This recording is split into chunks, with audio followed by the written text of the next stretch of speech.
Thank you so much, Dr. Seidel, for that very excessively generous introduction. I should point out that you captured more of my life than I would care to have repeated, but you did miss two very important points in the interest of fair disclosure. I should mention that I'm also rich and good looking. I'm delighted to be here. This is really very much a result of the efforts of my friend Walter Stavelers, the great persuader. He came to New York about a year ago.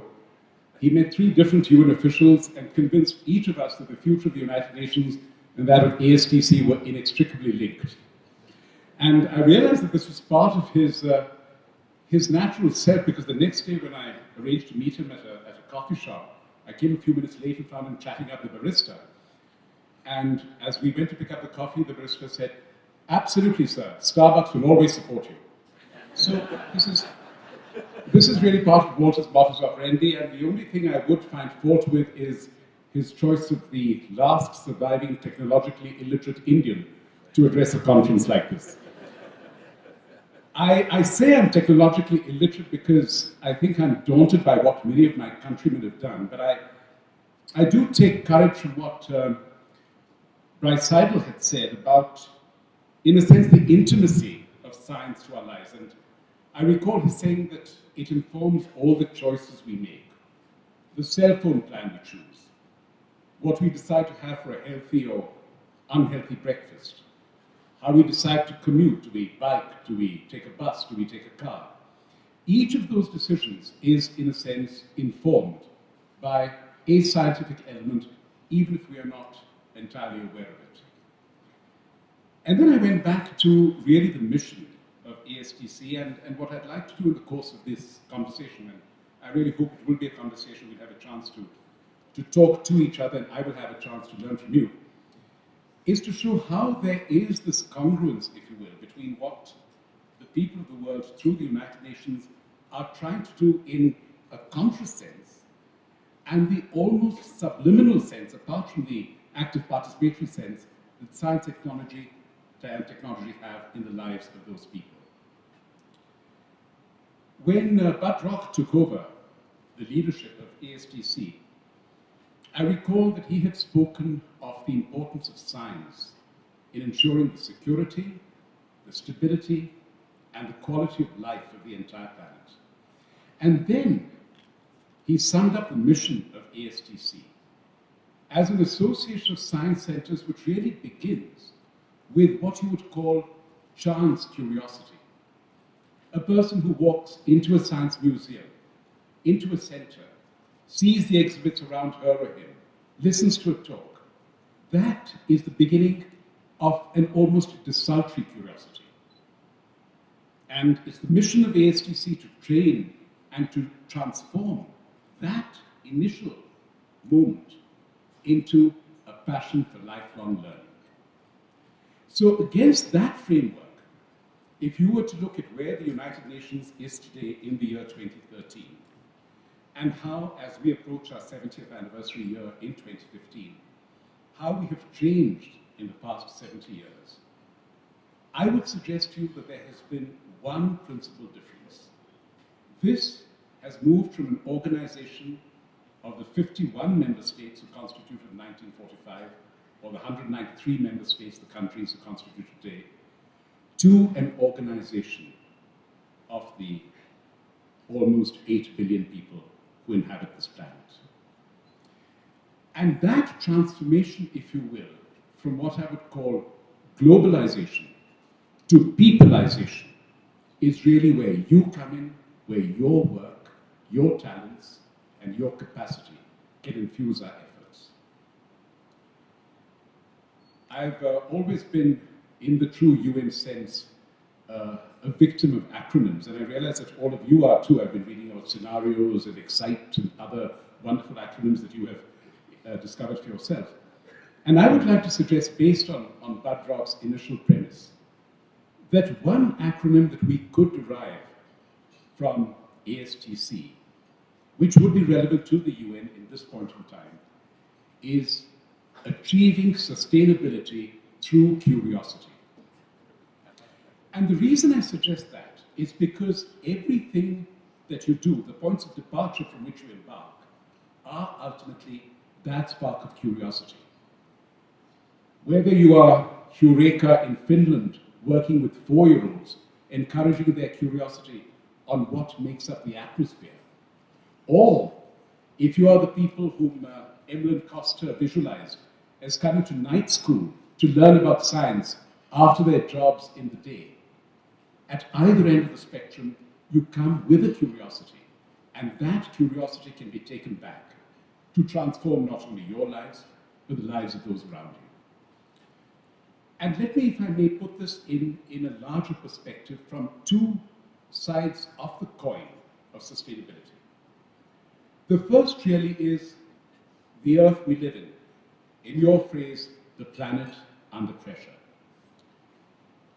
If you look at the components of the planet in demographic terms, you will find that we still have far more people in the world today, far more than deserve to be, who are absolutely poor. Now, the difference between addressing that measure of poverty, the way that we have been doing it till now, and the way I think we will be doing it henceforth, is that we are not looking at poverty as merely a factor which must be reduced by a factor of mathematics or division or subtraction, or what you call it.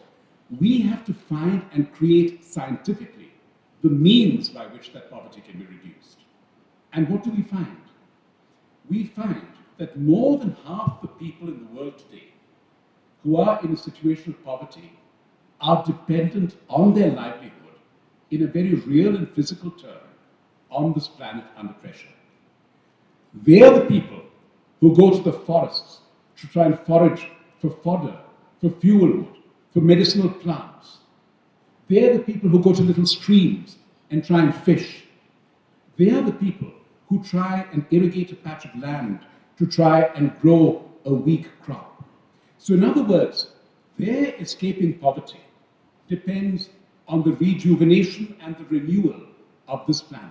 So that direct link between poverty on the one hand, sustainability and the environment on the other, is, to my mind, only a scientifically soluble challenge. You come then to the question of water, an area which ASTC has done enormous work in, particularly in the last year, with its focus on water issues. You have a situation where, by the year 2030, you're going to have close to 2 billion people, 1.8 actually, who are going to be without clean drinking water.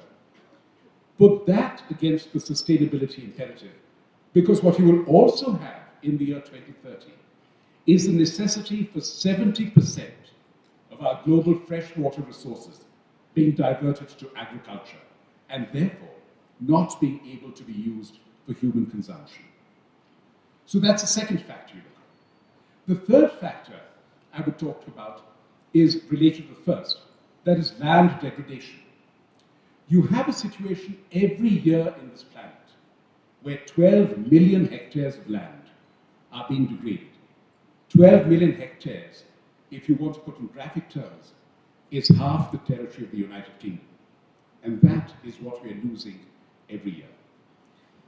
And finally, if you look at this and link all these three together, you come to the basic human necessity for nutrition, which operates at two levels. The level of the child, and the fact that a child who does not get adequate nutrition immediately after she or he is born is likely to be stunted, and the empirical truth that every $1 that we invest in ensuring that that newborn child has adequate nutrition will be repaid 44 times over in terms of that child's earning capacity as an adult. That $1 invested will earn $44. That is one hand. And on the other, coming back again to the first point we make, we find today, in the sense of this planet under pressure, we have, in the fishing industry, 30% of the fish that are harvested, if you will, every day, which are overfished and need to be regulated and protected. But at the same time, 12% of the fish catch is under under-harvested and can be extended. That, again, is a question of measuring science and reconciling science and sustainability to human good. So that is the first side of the coin, if you will, the planet. The second side of the coin really centers around two major issues, health and education. In some ways, these are inextricably linked. You have a situation, for instance, today, when we see that the pace of accelerated girls' education, the fact that more girls went to school starting in the year 1970, if you look at the progress between 1970 and 2009 in terms of girls' education, that schooling of girls and potential young mothers has saved 4.2 million lives, point one. And yet, at the same time, we're taking that up to 2009. Take the year 2013, when the World Health Organization tells us that every minute and a half, every 90 seconds, somewhere in the world, a woman dies of complications from pregnancy or childbirth. This is the world that we are living in 2013. Look again at a situation where a recent study of 28 countries showed that 1/3 of the children who go to primary school after 7 years of schooling do not have the capacity to have even basic writing or reading or arithmetic. So that going to school has been purely a distraction. It is not something from which they have been able to learn. That again becomes a factor.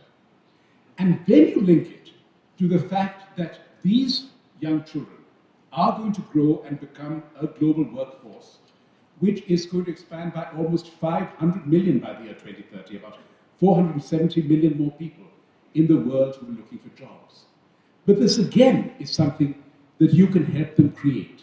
Because if you are able to come up with scientific solutions and sustainable solutions which can create work, and the enormous amount of jobs which, for instance, have been created in the field of renewable energy, then there will be not only a chance for this 470 million to be absorbed, including in the fastest growing economies in the world, which today happily are on the continent of Africa. I think of the 10 most growing economies, 6 are in Africa. So in a sense, the Asian boom that we saw at the end of the 20th century is being replicated in Africa at the beginning of the 21st. But you put all this against the fact that if you are going to put energy and sustainable energy at the crux of your strategy, you will come right back to the first point I mentioned in the context of poverty and the fact that people have to go and scour for firewood. Because what is looking for firewood? What is looking for primitive sources of energy mean?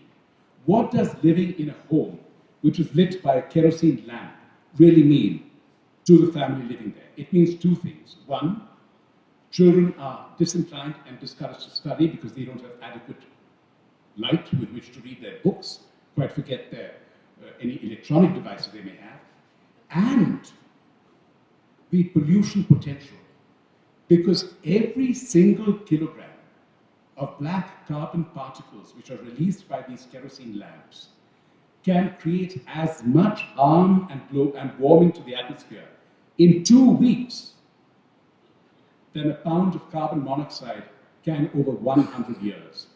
So do that mathematics. So this is why I would suggest to you that when you look ahead in your action plans, and ASTC has done remarkably well. It began really, in a sense, in the Toronto Declaration of 2008, inspired by Leslie Lewis and her team, which really put the Millennium Development Goals as a matter which the scientific and technological community could work to. And that was extended 3 years later in Cape Town, the 2011 Declaration, which spoke about the environment, which spoke about HIV/AIDS, which spoke about public health and education as areas where science and technology centers can make a difference. And now, as we move ahead towards 2013, towards the Brussels Congress next year, and then the punctuation marks along the line, 2015, the end of the first set of Millennium Development Goals, and the start of the second set of goals, anchored in sustainability and anchored, as I said, in the people-centric approach to development rather than the state-legislated approach to development. That is really where science can come in. And then if you extend that to tying in the 70th anniversary year with the 70th anniversary year of the United Nations, with the capacity of science and technology centers the world over to involve their people in being part of this great project. And you're doing this already, and what I sometimes feel is that when we at the United Nations talk to important constituencies like you and ask you to work with us, we're often oblivious of the fact that much of it is already being done. But all that I'm suggesting is that you personify this or phrase this in a manner where it is directly linked to the United Nations and the people who believe in it. I was privileged last evening to be invited to a meeting of the International Committee of this conference, and we had a discussion on this, and we realized there are several logical punctuation marks, if you will. 2014 Brussels, 2015 the UN 70th anniversary, and then we go on ahead to the next conference, the Tokyo conference, where you can look back and see where exactly the specific instances of success have been in anchoring science and sustainability together. And then beyond that, maybe think of something like an International Year of Science Centers or Science and Technology Centers, maybe in 2019, and then build up this momentum so that it becomes almost instinctive. The added advantage of this also is that it will enable what you're doing within your centers to be transposed to the world outside, which again, a lot of you are doing tremendously well. Graham Durant of Questacon had this wonderful phrase called the tyranny of distance. All of you are in remarkable centers, but you are only ultimately accessible to those who can come into your environs. And so, in a sense, you have to go to them. So the project that Questacon has started with Shell in Australia, of going to remote communities, the project in South Africa, which UNIZOOD is doing, of going to students out in the field, the idea of street fairs, which the Beijing Technology and Youth Center is doing in the Chinese capital. All of this is a form of outreach which links you to the community and, in the process, allows that community to be a part of your efforts. And that, to my mind, is the most critical element in this. Because, believe me, in my own country, there are a number of people who are hesitant about accepting technology. Mr. Kozlinski showed us the first slide in the question of what is the future that we are going to create, the future, the slide of this gentleman looking on the field. It reminded me of a story in my country that some of you may have heard, about this farmer from Texas who came to a farm in Punjab. And he asked the farmer there, how big is your farm? The farmer said, you know that tree over there? That's my northern boundary. And that little river there, that's my southern boundary. How big is your farm? So the Texan said, well, in the morning when I get up and get into my tractor and I begin driving, it's sunset by the time I reach my southern border. And then I come back and I start again. And the next morning, it's sunset again by the time I reach the northern border. And the Indian farmer nodded and said, yes, absolutely, I can understand. I used to have a tractor like that once. So there are these perspectives to technology which it's sometimes difficult to change.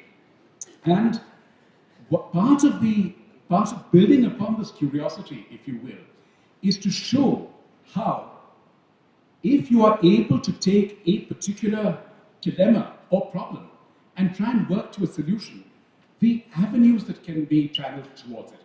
It could be a linear approach, where you're actually using precise research and innovation and discovery.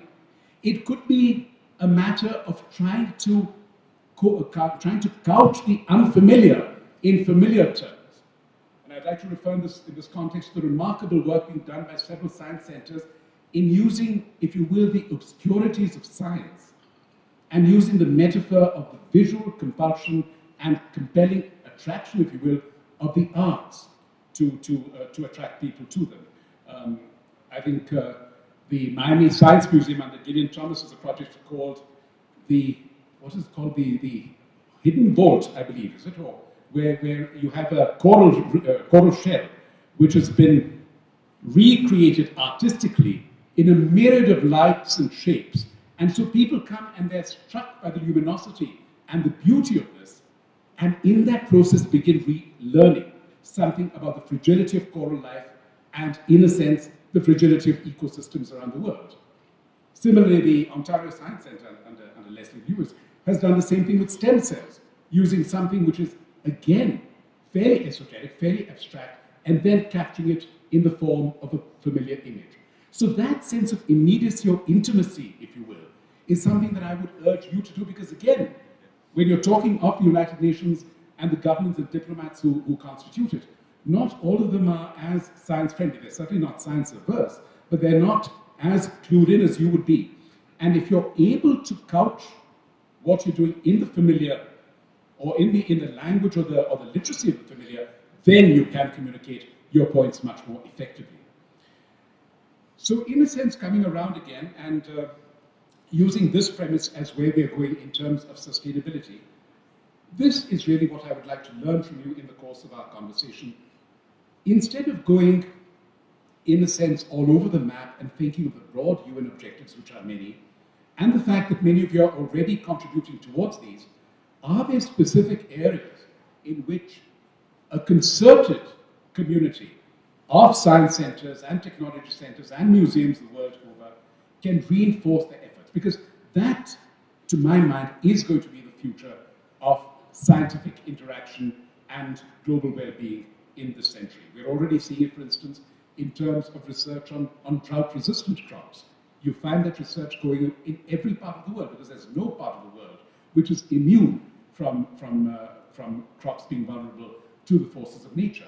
And if you have an online platform where people communicate with each other, share ideas, and are able to transpose their experiences and thoughts, then you ultimately come up with that solution. So let me sort of enthrall you with yet another acronym, which is for the word curious.